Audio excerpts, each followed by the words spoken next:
on Rogers TV.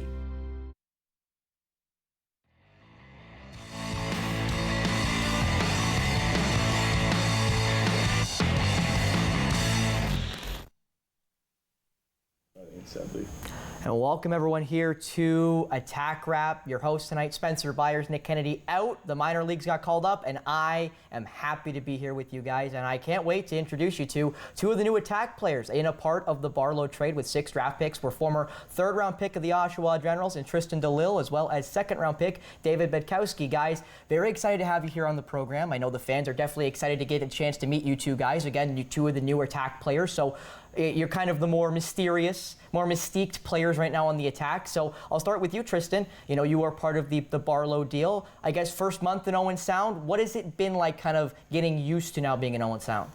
I mean, the people here have been great to me. Like, the people here have been great to me. Like, my billets are amazing. Like, the schooling's much easier here with Sarah Rowe, like, kind of like guiding us in the right direction. So no complaints whatsoever. Just happy to be here.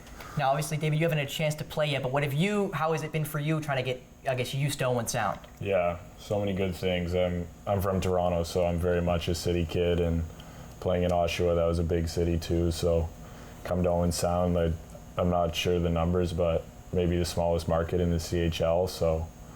So many good things that come with it.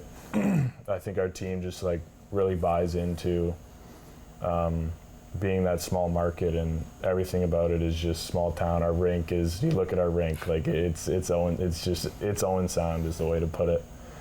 And it's just cities filled with amazing people. We have awesome staff and a great group, and I'm super happy to be here.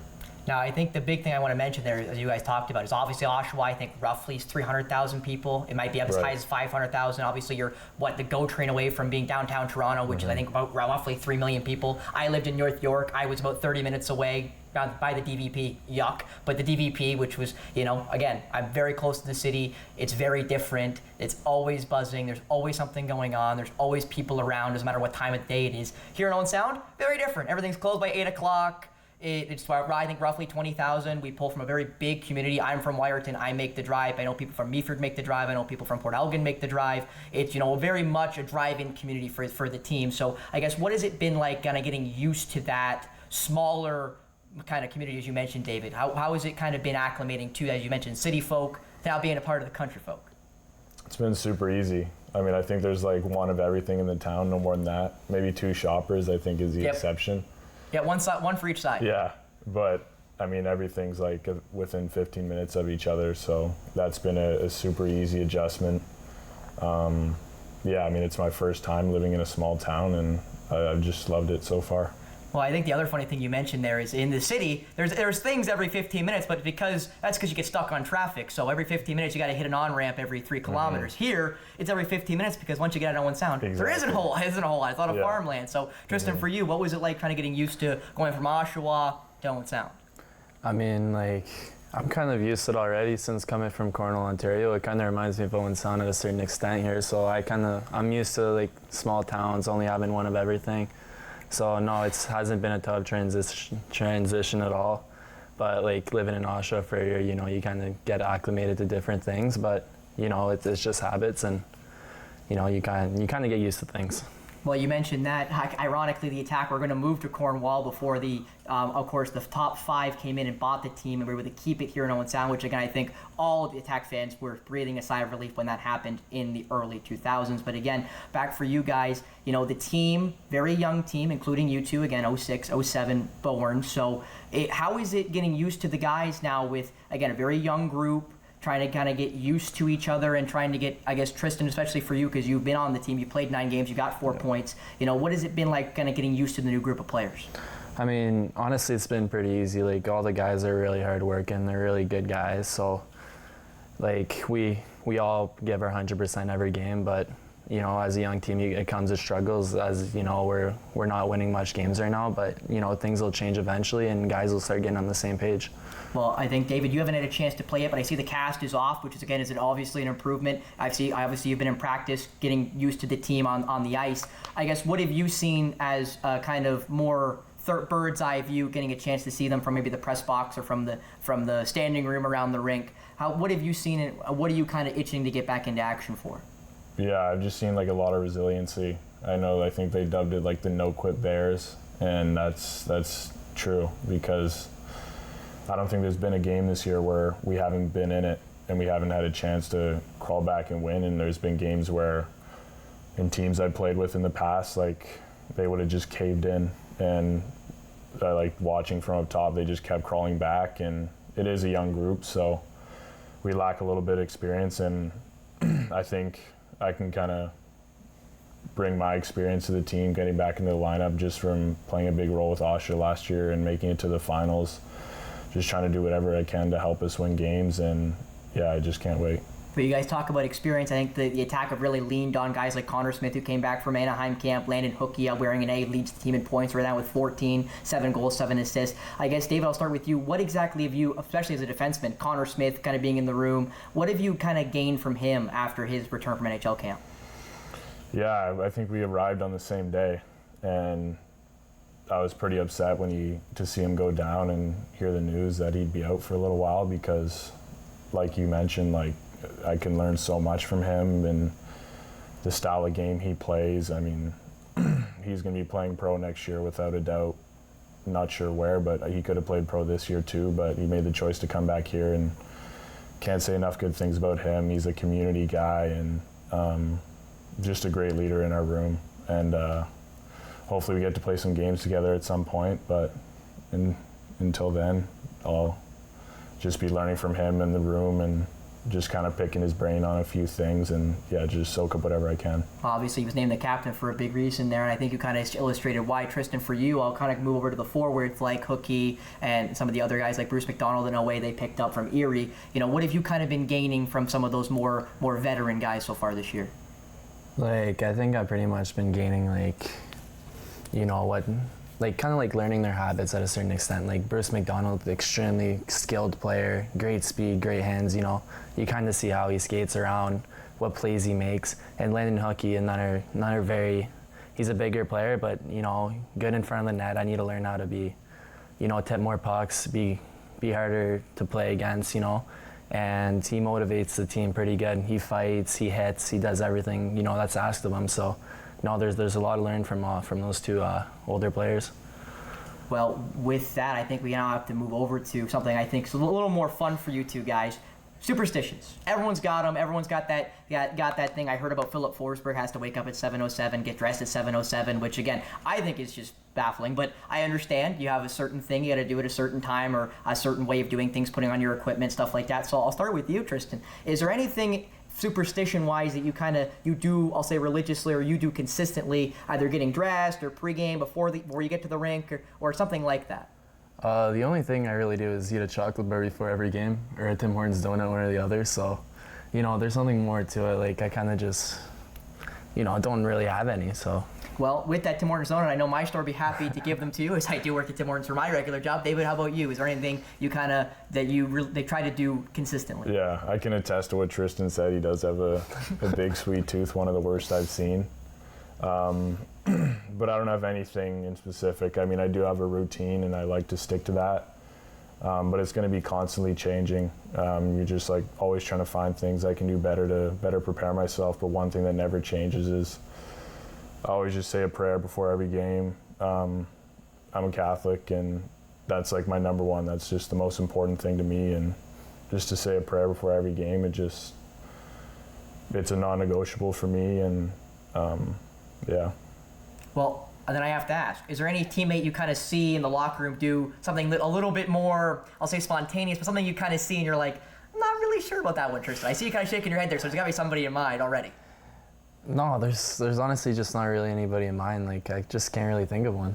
David, is there anybody you've seen in your limited time in the locker room that does something kind of odd? I mean, I haven't played a game yet, obviously, for the team, but I did take warm-ups in Saginaw, and I think I took a sip out of a water bottle, and Georgie came over and was like mad at me. Like, I don't know. I guess it was Georgie's bottle that didn't have his name on it, but I don't know. Goalies are a different breed. I think we all kind of figured that yeah. out really early. Is you get Exactly. to get shot a puck at roughly between 80 and 100 miles. You kind of get used to their odd eccentricities. Yeah, you have to be.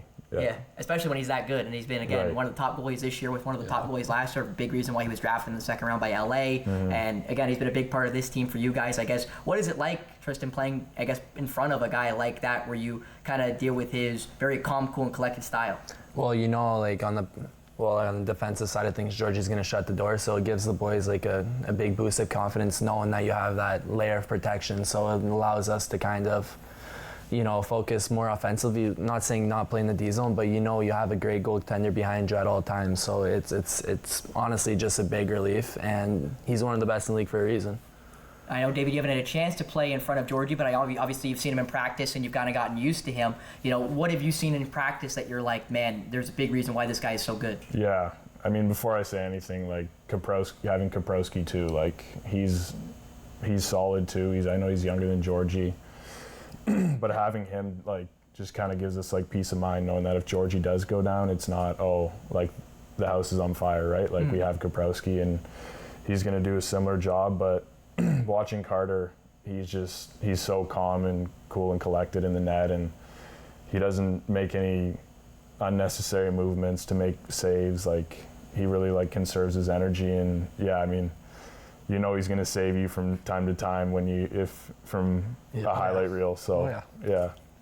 Well, Tristan, I do want to let you gush about your Tim Hortons teammate there in Matthew Kaprowski. And the reason why I say that jokingly is because I do serve them at Tim Hortons regularly, and I do see Matthew Kaprowski at least once a week usually. And I was wondering who the fourth player was in the car, because Harry Nancy's usually in the car, Gabe Smith's usually in the car, and there was one other player that I just couldn't seem to recognize. And I kept looking down at him, he kept looking back at me, and we kept making eye contact and just couldn't seem to make the parallel work. And it was Tristan Delisle. So Tristan, I guess, what is it like playing with Matthew? Obviously, getting to go to school with him, getting really used to him as a person. No, he's honestly a great guy. Like just really funny. Like, we stop at Tim's every day. I don't think I see you every day though. No, like, sadly not. No, but like, he's really good at school. Like especially like math and stuff. So,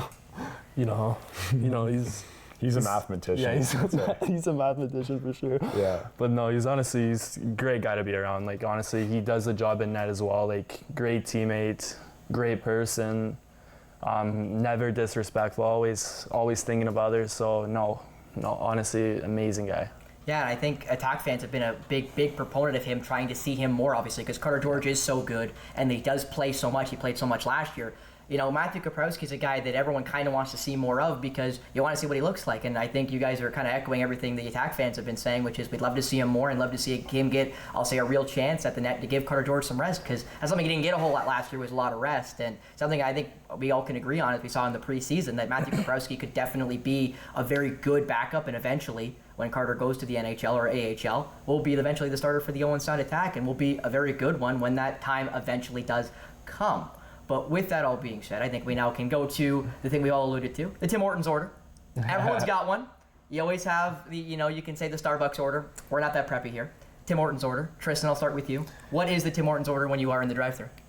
Like after second period, I like to go with like 2 farmers wraps, maple bacon when it's in store. If not, sausage with a vanilla dip donut and a frozen lemonade. But only if I'm really hungry. If not, like just 1 farmers wrap in the morning. Well, I can openly say that's exactly what I ordered this today. Was the 2 maple bacons with the vanilla dip in the car. David, for you, is there a specific order you come up with when you get to the drive-thru or come inside? I mean, I don't frequent Tim's a lot, but if I were to go and I was in a time crunch, it would probably be some sort of breakfast sandwich. Usually the bagel belt is a go-to for me. Sausage or bacon? With sausage, yeah. Multi-grain bagel. Ooh, 12 grain. Because I'm like super healthy, right? Of course. Well, that's why you got the belt. You got the lettuce and tomato one. And to make like even more pro, get black iced coffee. No cane sugar in there either? No. Wow. You either got to do it all. You either got to get cane sugar and cream, or nothing at all. See, and some people, we have that argument every day. If you say black, do I put cane sugar in or no? I am on the no side. I'm on the no side. Tastes so awful. I'm good to know, David, that I'm on the right side here, and that I'm not making any mistakes when I make your iced coffee. But again, guys, it's really interesting to see the kind of the trade, and I guess now I have to kind of go back to it. I'll start with you, David. What was it like when you got that call, or when you kind of got notified that you were getting moved from Oshawa to Owen Sound? Yeah, we were. I think you were there too. We were in Chapel. We were. Yeah. Yeah, so it was just a regular day for me. I got injured on the weekends, and I was in my cast and just working out in the gym, and just a regular day, rehabbing. And then we had Chapel walked out, and both of our assistant coaches like kind of hunted us down. They're like, "Hey, head to Rogers' office," and like immediately I knew, because the trade had been rumored online for quite some time, like for the better part of a month.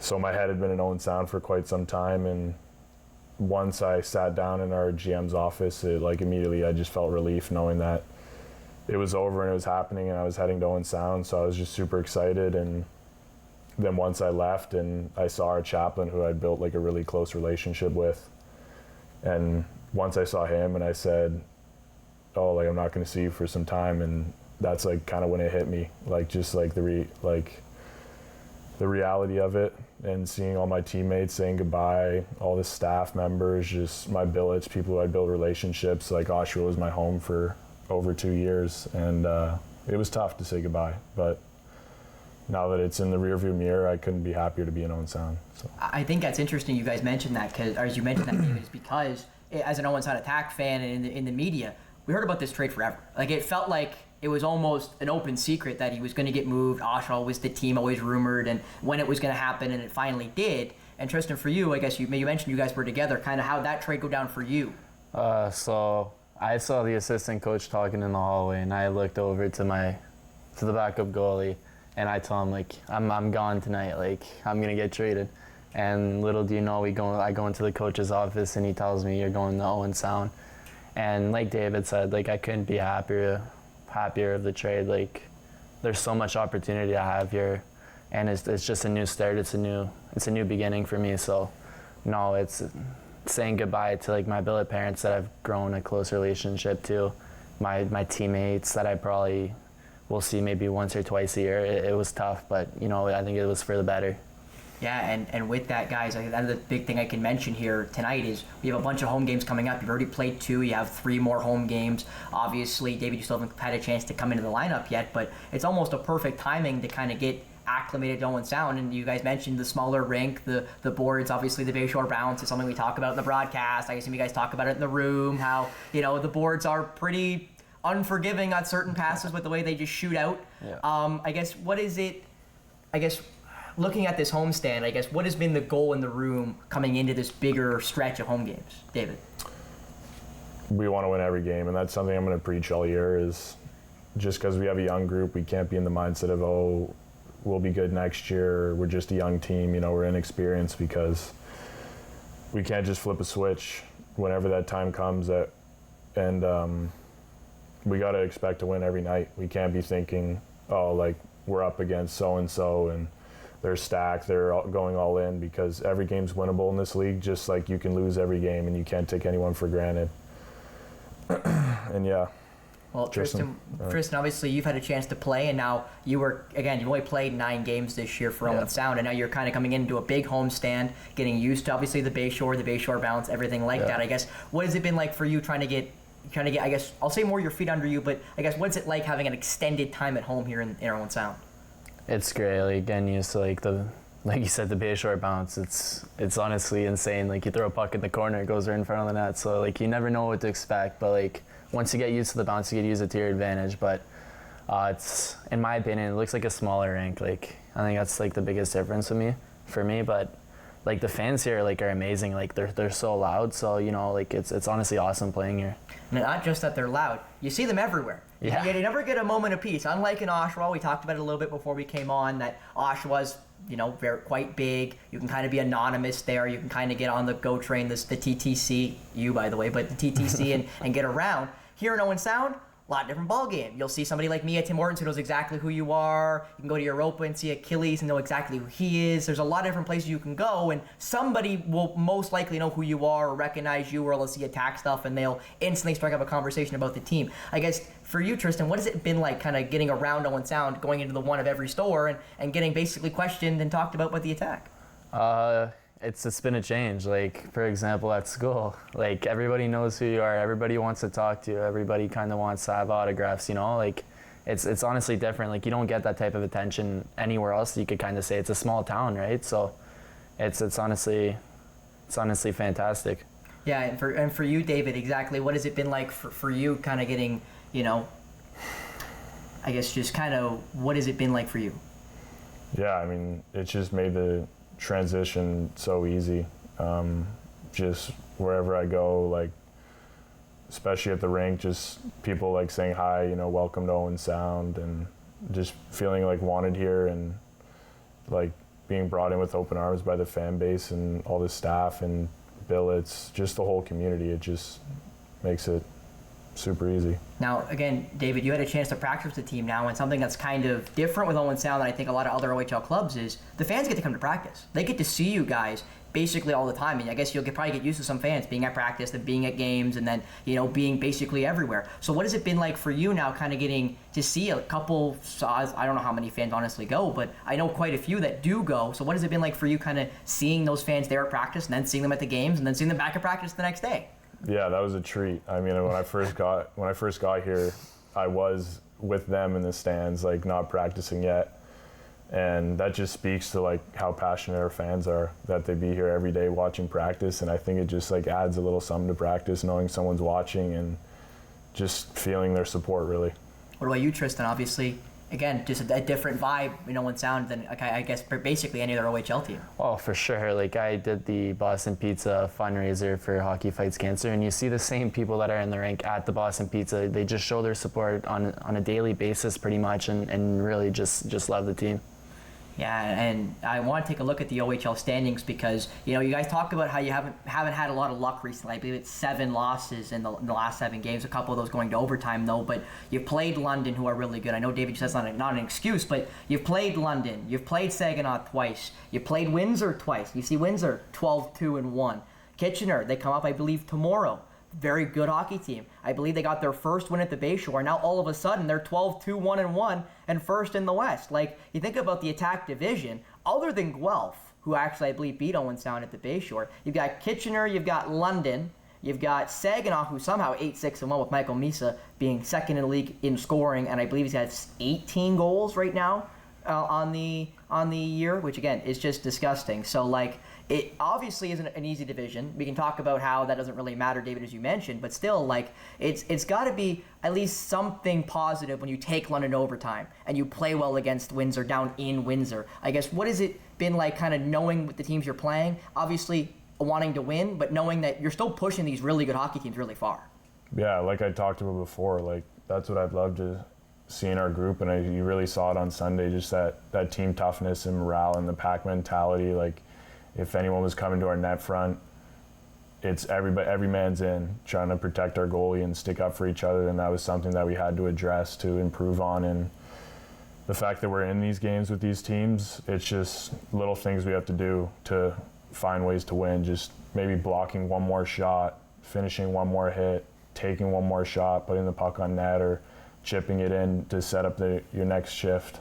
And yeah, once we start taking care of those little things, it'll just add up, and who knows, like, go on a run like Kitchener did, and it turns around your season. Yeah, and again, with how young this group is, again, you feel like once that kind of that corner's turned, it feels like there's something almost stopping you, because again, it's a young group, it's a team that's going to kind of grow into the season. I think all of us know that as Attack fans. Tristan, for you, exactly how has that gone for you, kind of looking at some of the teams you've pushed really far?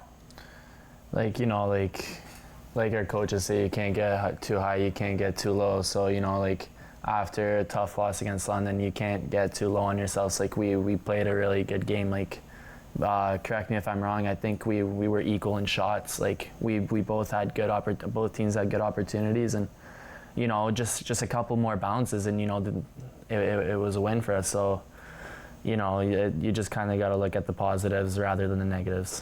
I completely agree, and I do want to quickly look at the OHL scoring because, again, of where Michael Misa currently sits in the standings again, most recently here in Owen Sound, and then you guys obviously went to Saginaw before the homestand and didn't end up pulling the win there. You also see Porter Martone has got 16 goals now somehow. It leads the way. Green Tree was obviously in Owen Sound. I spoke to him. Michael Meese is there. Carson Rakoff, we all know from formerly the Kitchener Rangers. And then Adrian Misljevic just shot his way up to 25 points this year on a Kitchener team you guys do play coming up. You also see at the very bottom there is another Saginaw player. And you also see Luca Morelli there in 8th spot, 23 points in 16 games, a former teammate of you guys. I guess, what is it like now? Is it, I'll say, an opposing player, kind of looking at a guy that you used to be, I'll say, in the room with, got to talk to, and seeing him kind of really doing well in the OHL right now, David? Yeah, I mean, it's good to see. I'm super happy for him.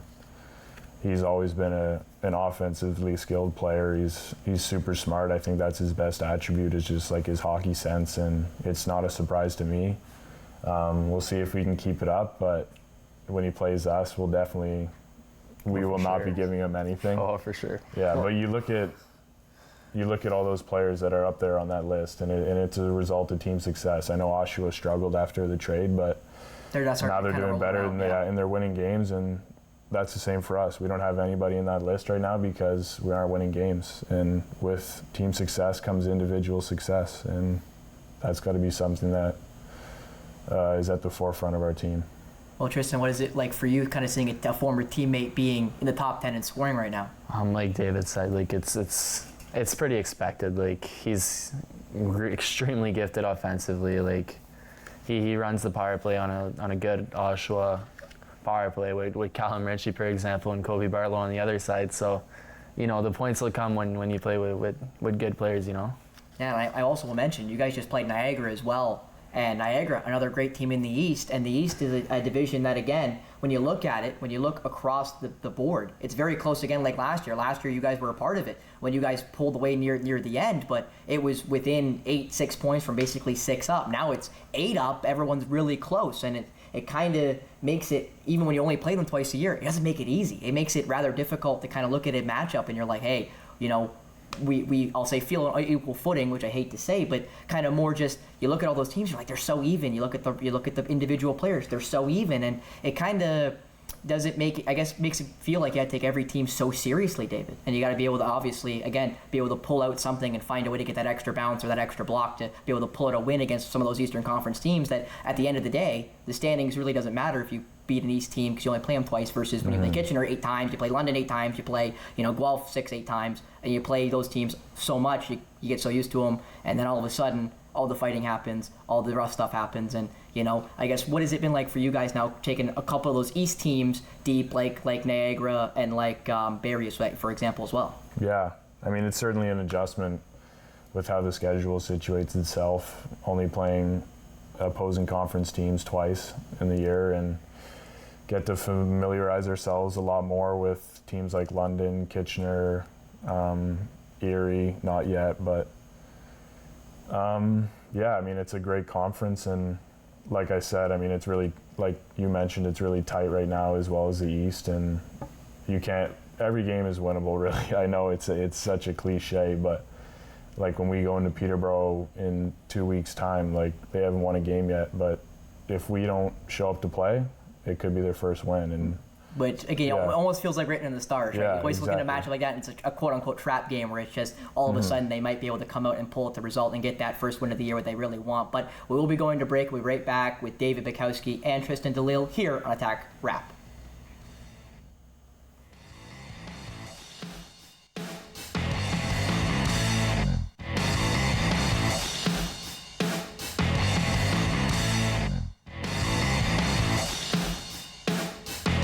You're watching an interesting local show on Rogers TV and you want to know more. That's when you head to rogerstv.com. Our website provides more information about our programs, our hosts, our schedule, and about how you too can get involved with Rogers TV. Visit us online at rogerstv.com. For me, it all started here. I do my best work here. Scores! Oh my goodness! This guy's dangerous from here, here, and here. We're watching history in the making here. Are you watching this? And our fans are up here. I'm here for it. It's all about what's up here and what's in here. Sportsnet, here for hockey. They've reached the summit. Back-to-back Stanley Cup victories. Greatness. And a new legacy begins. Absolutely amazing. It has happened in Vegas. Is not a destination. And lightning has struck twice. It is a continuous journey that never ends. These are the moments you dream of. Stanley Cup champions. Hi, I'm Carol Merton, host of We All Belong, Our Neighbors, Our Community, a new Rogers TV series promoting the diversity of our community in Grey County. Please join me on Rogers TV.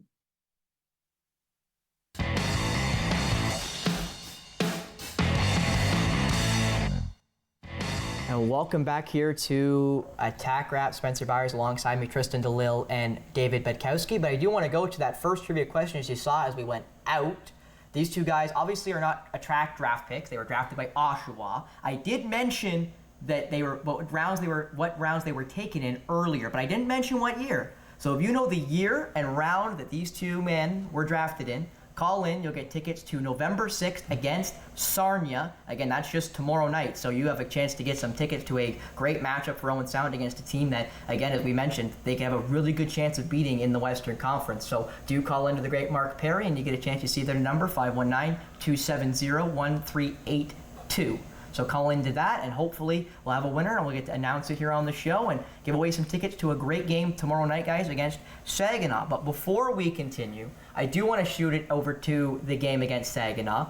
Obviously, Owen Sound doesn't get the win 6-2, but again, a great game by you guys against, as we showed earlier, one of the best players in the OHL, will be drafted in the NHL draft, probably top 5 or 10 out of Saginaw, in Michael Misa. So let's go down to the Bayshore against Saginaw.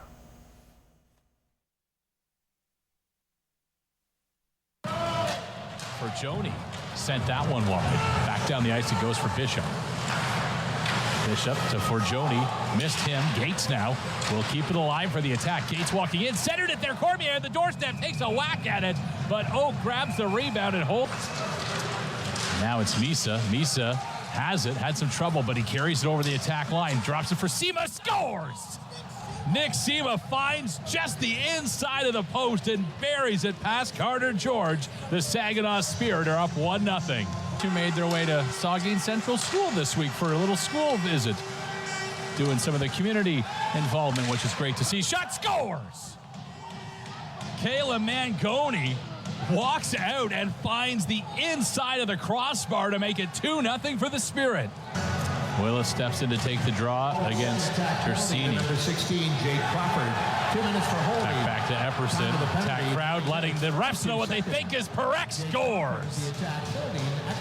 Here's Misa now with some speed through center. Misa around Jake Crawford. Dishes it off there for Sema.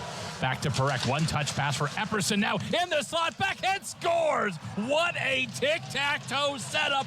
That was possibly one of the prettiest you will ever see. Leonard got a shot in the face there, I think, off the end of Perek's stick, but here's Hookie the other way. There's a chance. They score! Hookie to McHugh, and Sam McHugh gets the attack on the board. And that will do it as the Spirit armor steps on the ice and return to full strength. Here's a chance now. Shot, scores! Declan Waddick rips one home just as the penalty expires, and the attack pull within 2. David Bedkowski to be one of their premier shutdown D-men as Sebastian Gervais makes it 5-2 for the Saginaw Spirit. Gervais jumping on a loose puck. Speed. Sema missed. There's another chance as they glove it down. Carter George made the initial save. Back to Perek. It goes on the point now for Sema. Sema trying to walk in with it. Sema does. There's a chance at the side of the goal, and they score. A set-up tic-tac-toe play again. Michael Misa on the doorstep.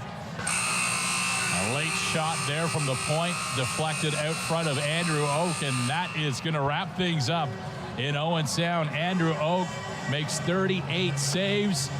The offense comes alive for the Saginaw Spirit. And welcome back here, Attack Rab. Obviously, guys, not the result you would have hoped for against Saginaw. Again, a very good team, a team that loaded up last year, got to the Memorial Cup as hosts, and got the Memorial Cup win over London in the final.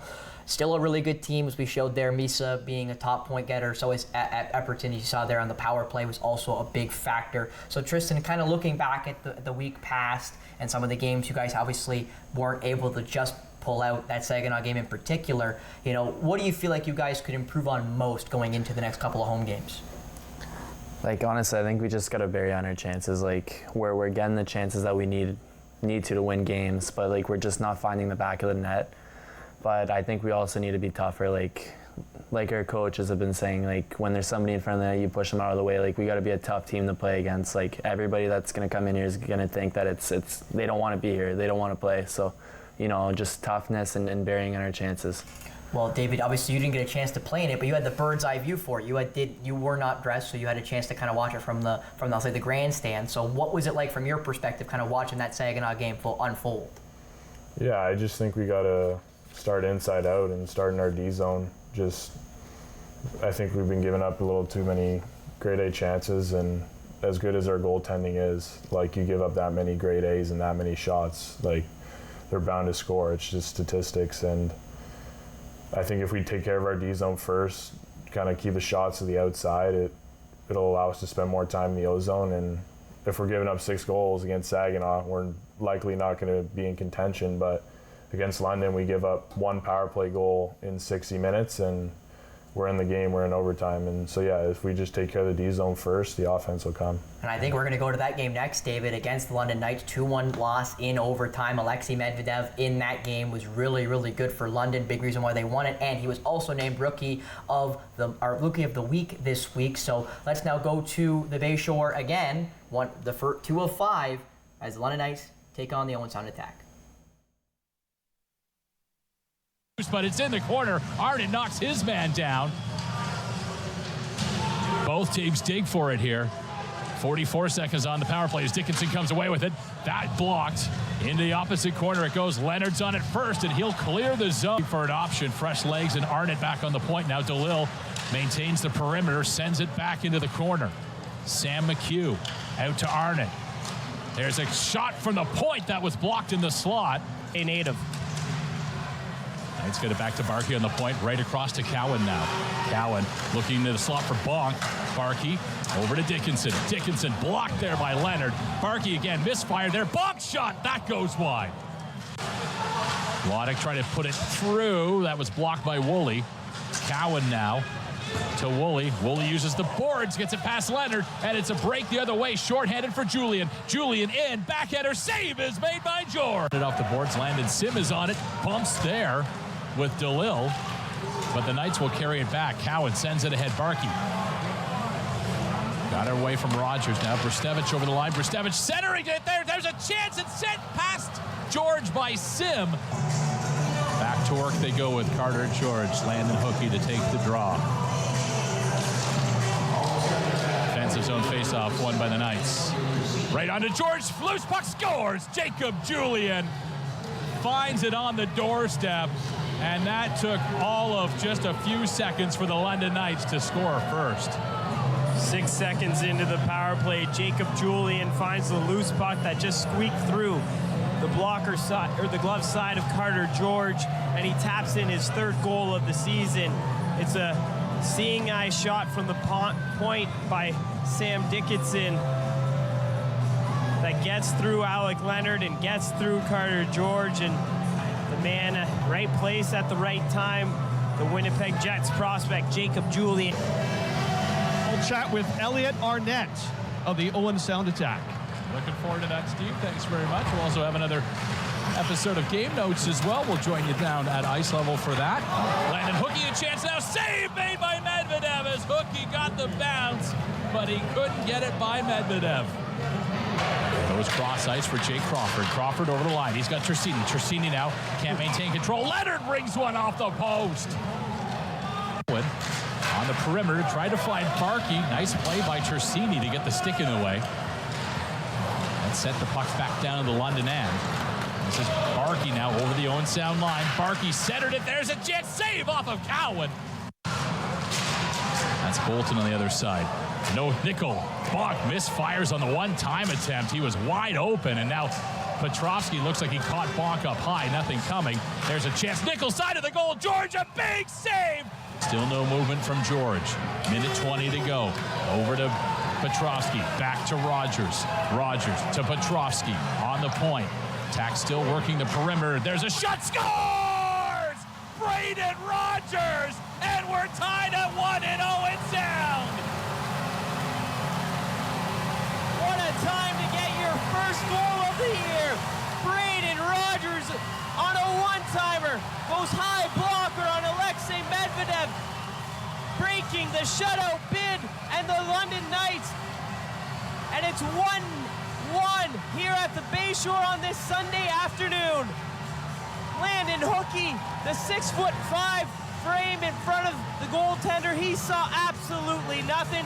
What a shot by Braden Rogers. Jake Crawford, and now it's Crawford away to the races. He's got Leonard with him. Crawford and Leonard. Leonard, oh, it would have been sweet if he could have ended that against his old team, but it'll be Cowan back the other way for the Knights with numbers. Here's Cowan over the line. Cowan, a shot, he scores! Easton Cowan ends it with a minute and 1 second left on the clock, ripping it past Carter George.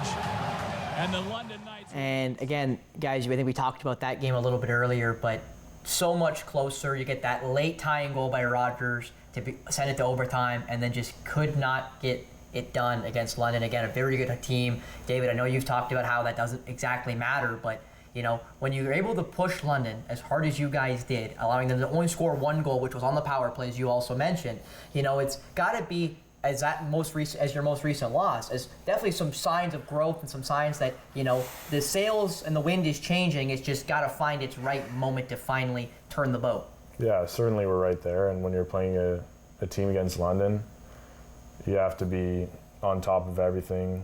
You can't give them any good chances, because if you don't have a goalie like Georgie or like Corpy, like a lot of those highlights we saw are going to end up in goals in the back of our net. And yeah, I mean, to see our young group battle like that against a CHL top 10 team, I'm sure they'll be around that 1 spot for the whole year, and shows that we can hang in there with anybody. Well, Tristan, you mentioned that you were sandwiched on that celebration of the tying goal by Rogers between McHugh and I believe you said Hookie.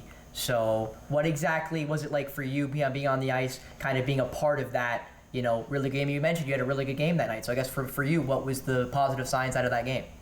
Like, honestly, it was just our work ethic. Like, every single time somebody had the puck, like, they were trying to make, like, the right play. Like, in the corners, everybody was kind of hitting. Everybody was kind of, were giving 100% kind of.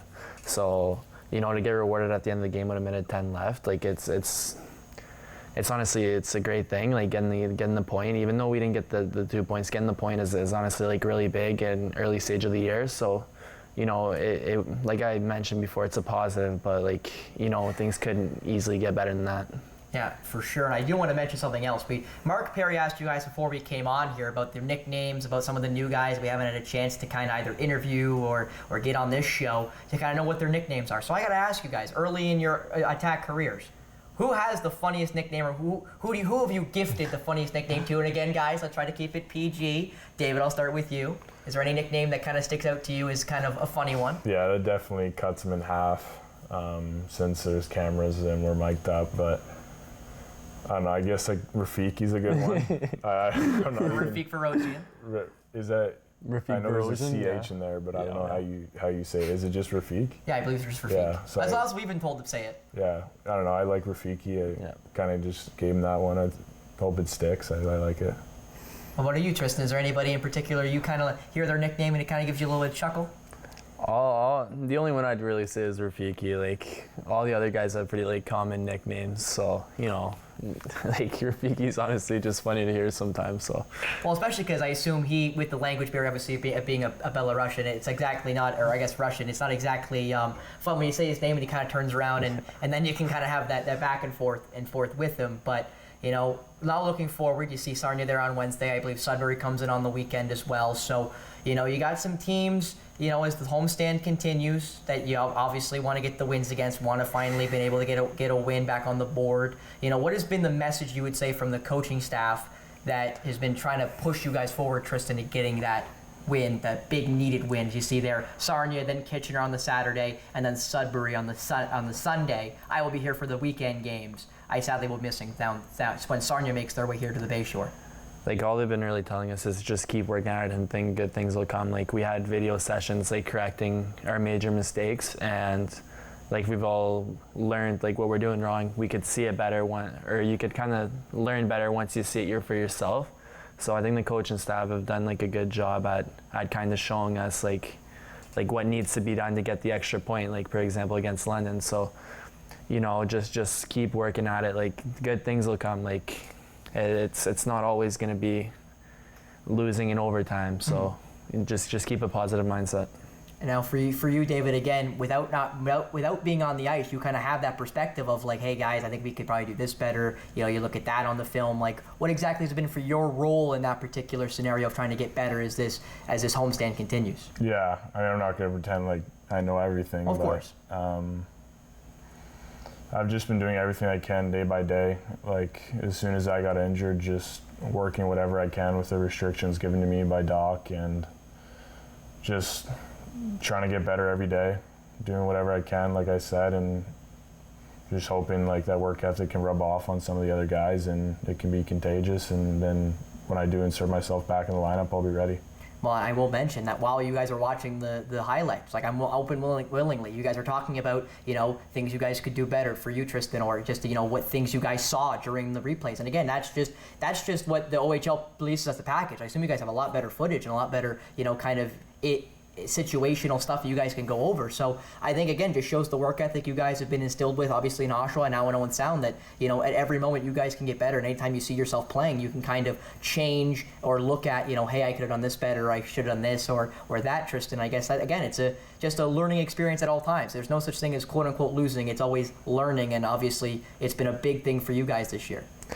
Yeah, no, for sure. Like, as you mentioned, like the highlights, you could kind of see a couple of mistakes, but that's just a little look at it. Like, it's a full 60-minute game, and we only saw, 4 minutes of it? But 6.5 between the two packs. Yeah, exactly. So, that still leaves 120 minutes of, film to be analyzed. And, not everything is like a major mistake. There's always a couple. But, like if you correct those, like, and you start playing the game the right way, like, good things are going to happen. Obviously, David, I think the big thing you echoed during those packs was just there's always something you can get better at. I think that's such a great attitude to have, as a young player, trying to get better, trying to find your footing, trying to find kind of where you fit in with this attack team. Again, you haven't had a chance yet, but obviously still in practice, you're trying to find your role, trying to find where you fit in, trying to find, I'll say, that line mate that you kind of get a chance to play with. So I guess from your perspective, getting that practice time, getting kind of used to the guys on the ice now finally with that wrist being healed, what has that been like for you, kind of trying to get yourself closer and closer to being game ready? Yeah, it's been fun. I mean, the journey's like getting back to playing it's tough, but it's a privilege to play in Owen Sound every day, and starting to appreciate little things like just last week being able to participate in full practices with the team, being able to use my arm again, and just learning whatever I can from the coaches, trying to get adjusted to the drills with the new team, and if I see anything that I can tweak or say to like a younger guy or anybody on the team that I think we can improve on that's going to help us win, I'm going to offer that to them, and in turn hopefully help us win more games. So yeah, I think a big thing we're going to talk about now is Regan O'Grady had a chance to talk to JC after the game, I believe against London. So let's go to JC with Regan O'Grady and see what obviously Coach O'Grady had to say after the game. The attack rinkside after the Attack's 2-1 overtime loss to the London Knights here on Sunday afternoon at the Bayshore. Joined now by Regan O'Grady, Owen Sound Attack assistant coach. Regan, let's talk about the weekend. Obviously, it didn't go the way that the team wanted. A game against Saginaw, which was close at times on Saturday night, and then a much closer game against London here on Sunday.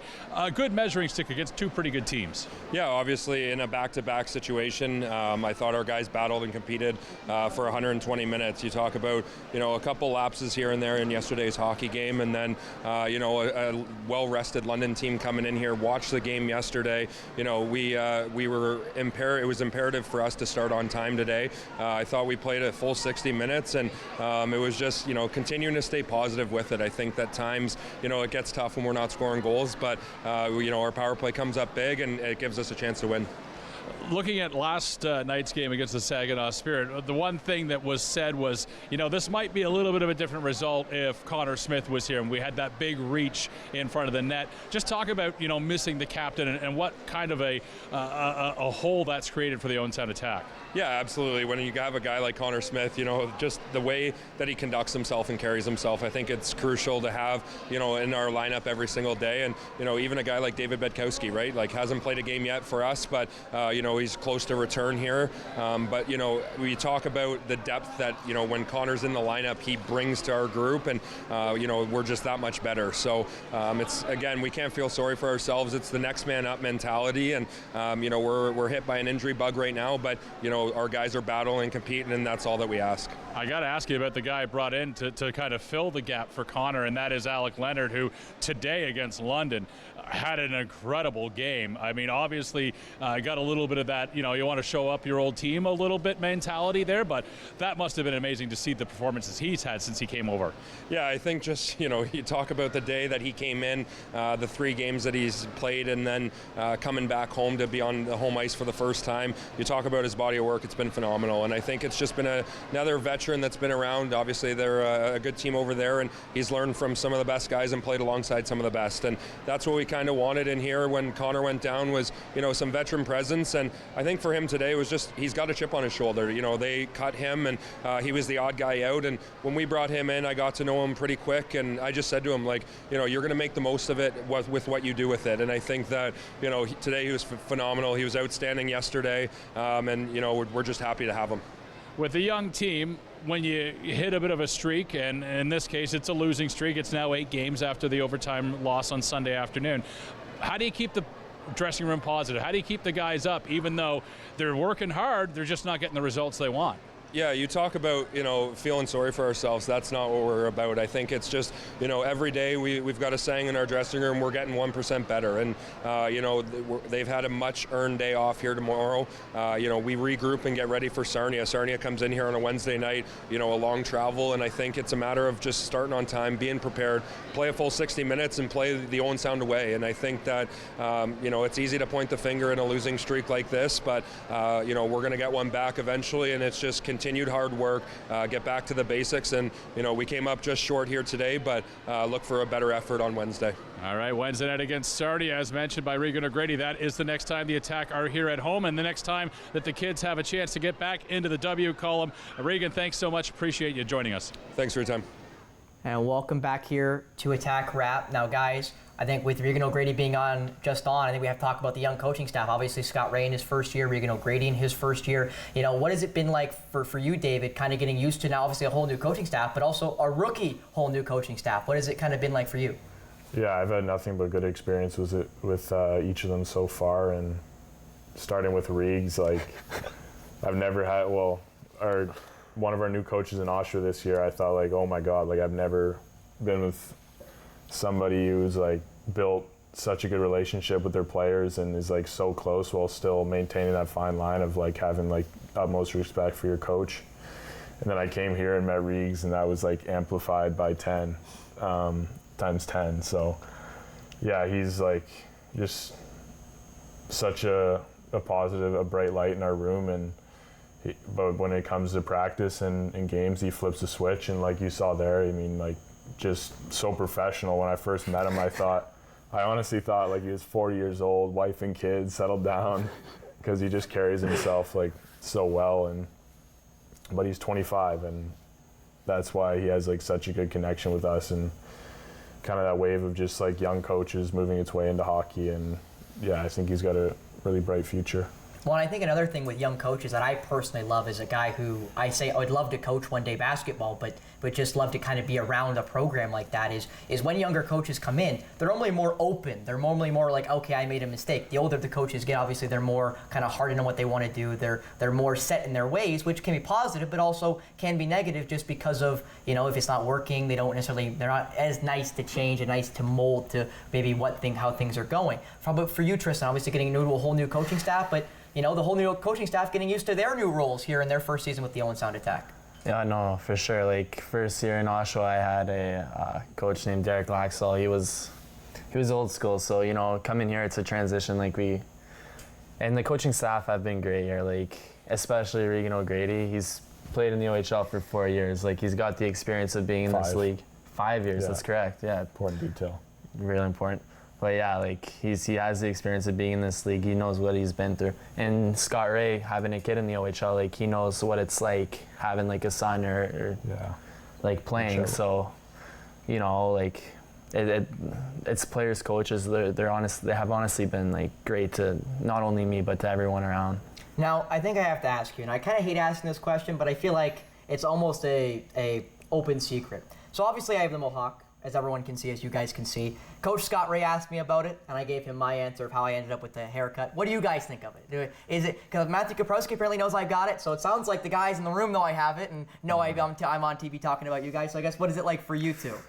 It looks good. It's unique. I'll say that. It's really unique. I like it though. Hey, I think that's what my mother says from 3,000 kilometers away. I think that's what she calls it.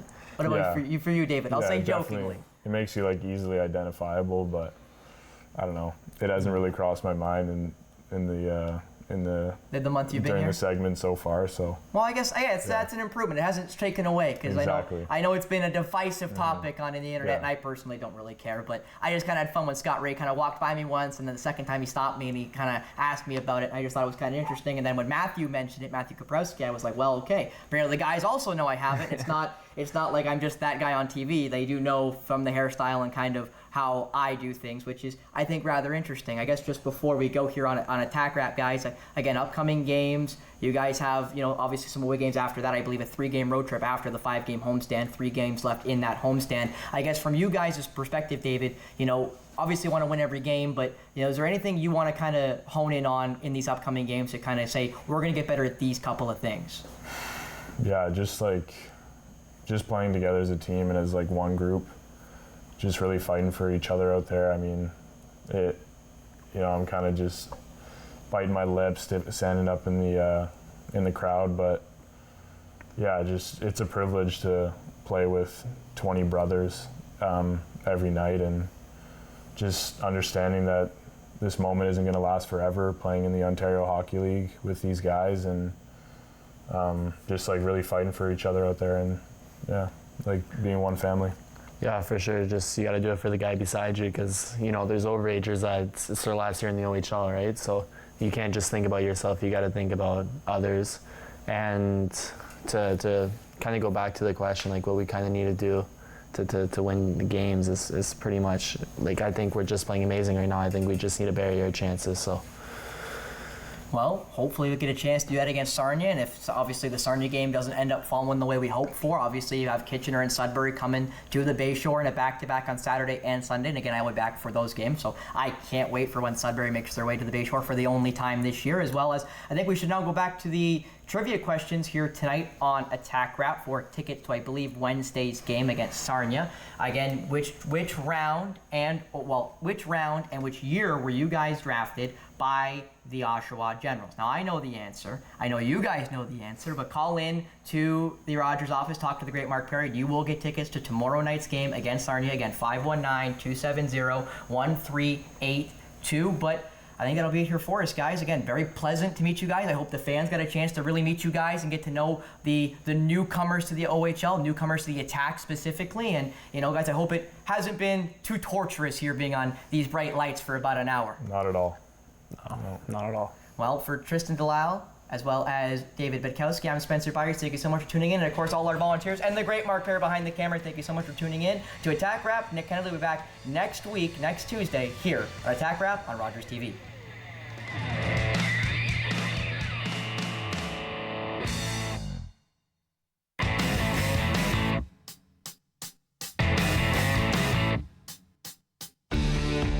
Connect with us by visiting our website or email us at comments@rogerstv.com.